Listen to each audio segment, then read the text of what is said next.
Well, look, you know, as an ex-rebel myself, I have sympathy for anybody who decides they want to oppose their government. They believe strongly in principle. Are they mutineers? Well, I wouldn't call them mutineers. They're people who disagree with the government, and therefore, you know, they take a view. You are elected at the end of the day, yes, to follow your manifesto, yes, to support your government, but you know, on balance, there are differences, and at times when you have differences, it shouldn't be easy, but nonetheless, you have that right to do that. Ken Clarke's the only one on that list who did not vote for Article 50. That, to me, gives him slightly more leeway to be doing what he's doing. But the others who voted for Article 50, knowing it was for a 2-year period, knowing there was a specific date, that's where I have a problem.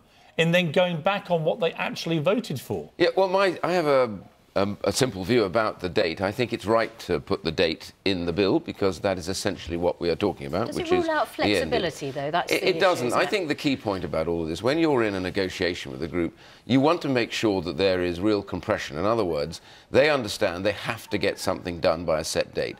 You know, what's going on right now in Europe is this general sense, well, we don't have to get on with this because what will happen is we'll maybe extend this or it'll drift or whatever. And what the government has to do is say, no, we're not in the situation of letting this drift. We need to tell you that we have every intention of leaving on the day that Article 50 says we should leave. It's a negotiating tactic, yeah, which could tie our hands. But interesting, this was just shows you how this thing is quite flexible. This was on a motion by Frank Field on the Labour side. So it complicates it even more. Frank was suggesting we put this into the bill.